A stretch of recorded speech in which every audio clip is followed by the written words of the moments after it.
And just when you thought the cease and desist drama was over, here we go again. Seriously, another one? I don't know what it is about Remy Ma lately, but over the past few months, she keeps finding herself on the receiving end of these legal warnings. The first situation involved Rick Ross. Remy Ma had a movie featured on her network, and Ricky Rose apparently felt the storyline was way too close to his own life. The film centered around a CEO who eventually became a rapper, and Ross basically said, "Hold up, this sounds familiar." I actually reached out to the movie's producer, and he told me directly that the project was not based on Rick Ross's life. Eventually, the title of the movie was changed, and from everything we've seen, it looks like Rick Ross and Remy Ma are back on good terms. But then, just a few weeks later, Remy was hit with another cease and desist, and this time it had nothing to do with the movie. This one involved one of her freestyles. The track is called Y.L, short for Why You Lying, and according to the situation being discussed, the cease and desist came from Claressa Shields and Papoose. Now, we already know Remy Ma and Pop haven't exactly been seeing eye to eye over the past couple of years. Their problems have played out publicly, especially across social media, and things have clearly gotten messy. Lying to these people. Did y'all look at the date on that filing? Oh, it's so easy to file. He filed that today. He filed this today. Who gave you the money? They gave you the money. You should be look at me, doing you favors again. I got y'all lit. All the blogs pick y'all up. You could use all my perks, all my front row perks, all my jewelry perks, all my jacket perks. Y'all lit. I got y'all lit. And look at me again, still doing you favors. I got your lawyer retained. Look at him. Look at him over there. Emotional. You're an emotional creature. Men are emotional creatures, you know? I have no ill will towards you, Papoose. Men are just emotional creatures. You over there on your little Instagram page where I helped you get all your little followers. Oh, I was trying to get back. Would y'all like to see my messages from yesterday? Here's my phone right here. Would y'all like to see my messages from yesterday? Let's go to my messages. Let's go. Let's flip this real quick. This is my messages. Look what he saved as. Bozo.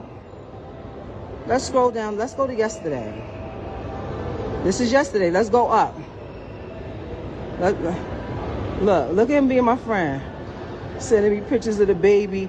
My daughter's asleep. This is Tuesday. My daughter's asleep at 11. Not sitting in here tolerating somebody who constantly stabbing me in my back. So I decided to move on. And as far as the divorce, the reason why I filed today was because, like I said, me and her just spoke. And I told her, I'm going to go Saturday and speak to my attorney. After I speak, I'll be ready to do the mediation, you know what I'm saying, for the mediator. But since she's so upset, because if you pay attention, Claressa has a fight coming up. Claressa's out here shining like the diamond she is, and she's mad. She's bitter that I moved on. So she wanted to go on social media today and fabricate. You come on a live talking about, oh, my mother went on to YouTube and she said, are you in the hospital? Damn fake hospital videos is old as hell. You just wanted an excuse to come up here and be malicious and make up lies. Let's keep it a buck. That was pathetic. This you on the live talking about, pay attention, y'all. Go back to the live and watch this. Oh, don't call me. No, y'all, don't call me. What Ed Lover say? Come on. Mention me not seeing my daughter. When ever since I left, she has not allowed me to see my daughter. She's been straight miserable. I'm gonna say it again. All men out there who ever been through this type of situation, you know how it gets when you're dealing with a miserable individual. She did not allow me to see my daughter since this first transpired at the end of last year. Blatantly, I went to pick my daughter up from school. And just like any public divorce, things can get complicated fast, especially when both people involved are celebrities. When you add a rapper like Remy Ma into the mix, you already know there are going to be subliminal shots, pointed lyrics, and plenty of public back and forth. But according to Pap, this particular freestyle went beyond what he was willing to accept. His message was simple: enough is enough. Take it down. Now remember, the freestyle dropped on April 10th. Then on April 18th, Pap's attorney sent a letter to Remy's lawyer. Pap and his legal team argued that the lyrics crossed a line and that continuing to bring their personal problems into the public eye could potentially cause emotional harm to their young daughter. The letter from Pap's attorney to Remy's attorney stated that it was following up on an earlier communication regarding the release and distribution of a recording in which Remy allegedly directed profane, insulting, and highly negative comments toward his client. The attorney argued that the recording appeared intended to publicly demean and disparage Pap while serving no constructive purpose given the ongoing matter between the two parties. His lawyer then went through portions of the freestyle itself, and even though Remy never specifically said Pap's name, the attorney apparently believed the lyrics were clearly directed at him.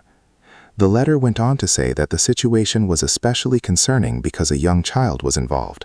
According to the attorney, putting material like this into the public sphere could eventually expose their daughter to it, potentially causing unnecessary emotional distress and forcing her to witness deeply personal conflict between her parents.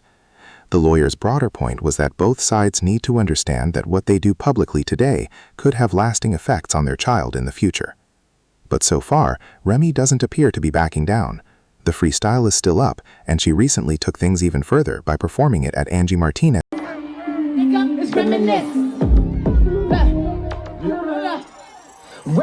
Ram, watch how you talk to me. I'm a mogul, bitch. You getting surgery in exchange for. I'm a tank on a yacht or some YOLO shit. You keep jumping on my dick like a. In competition with herself, don't even know that bitch. Hoes be doing the most on a so dick. I've been cut since I was wearing bobos, bitch. You get a bullet through your shirt with a. Nerving niggas written that they wrote those hits when their whole career they never go from shit. Not for me or anybody else. You always acting like you help a pat nigga. Now, if you put yourself in Remy's position, her argument is pretty straightforward. I never said his name. I never said Claressa Shields' name. I didn't name anybody. This is what I do. I'm a rapper, and this is part of my job. From her perspective, she may be looking at Pap thinking, why not just get in the booth and respond? Drop your own freestyle and say whatever you want about me and whoever else is involved. But from the way things look right now, Pap seems to be choosing a different route. He barely mentions Remy on social media, and ever since their Instagram live back and forth, he hasn't really been publicly discussing her. Even in interviews, he rarely brings her up. Most of the public back and forth has appeared to come from Remy and Claressa Shields.